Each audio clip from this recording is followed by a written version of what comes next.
अस्सलाम वालेकुम respected students. मैं हूं डॉक्टर मोहम्मद रमज़ान अंसारी और आज हम पढ़ेंगे ईसीजी और इलेक्ट्रोलाइट डिस्टरबेंसेस।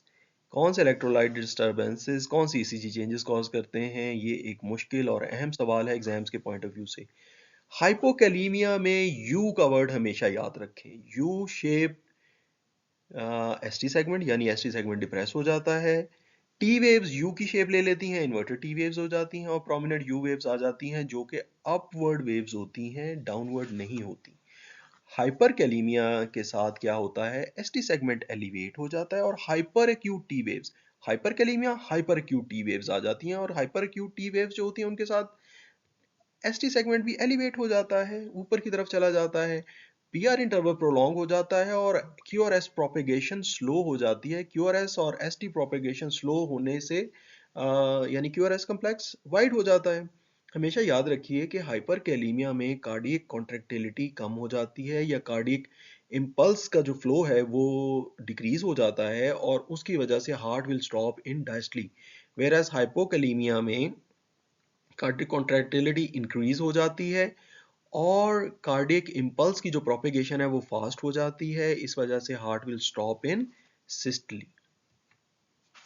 हाइपोकैल्सीमिया में क्यूटी प्रोलॉन्ग हो जाता है, एसटी प्रोलॉन्ग हो जाता है और patient can land in severe V tach क्योंकि prolong cutie interval is a predisposition for development of ventricular tachycardia और टॉर्से डी पॉइंटीज। प्रोलॉन्ग क्यूटी इंटरवल के साथ वेंटिकुलर टेकिकार्डिया होता है और टॉर्से डी पॉइंटीज भी हो सकता है। हाइपरकैल्सीमिया के साथ क्या होता है जी, इन्वर्स हो जाता है इसका, क्यूटी इंटरवल शॉर्ट हो जाता है, एसटी सेगमेंट शॉर्ट हो जाता है और टी वेव्स वाइडन्ड हो जाती है यानी कार्डियक रीपोलराइजेशन स्लो हो जाती है। हाइपोकैल्सीमिया के साथ क्यूटी प्रोलॉन्ग और एसटी प्रोलॉन्ग, क्योंकि एसटी पार्ट है क्यूटी का, और हाइपरकैल्सीमिया के साथ क्यूटी इंटरवल शॉर्ट और एसटी सेगमेंट भी शॉर्ट हो जाता है और वाइडन्ड टी वेव्स हो जाती हैं। हाइपोमैग्नीसीमिया हाइपोकैल्सीमिया के साथ यूजुअली देखा जाता है और hypomagnesemia leads to resistant hypokalemia. इस वजह से इन दोनों को एक दूसरे के साथ याद रखें हमेशा।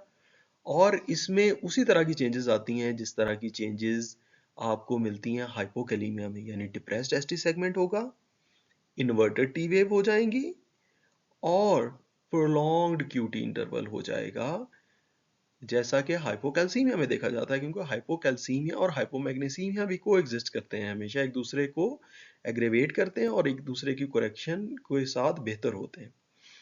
और हाइपरमैग्नीसीमिया के साथ क्या होगा, वाइडेंड क्यूआरएस कम्प्लेक्सेस हो जाएंगे जैसा कि हाइपरकैलीमिया के साथ हो रहा था और प्रोलॉन्ग्ड पीआर इंटरवल हो जाएगा जैसा कि देखा गया था हाइपरकैलीमिया के साथ। ये थी व्यूअर्स आज की वीडियो।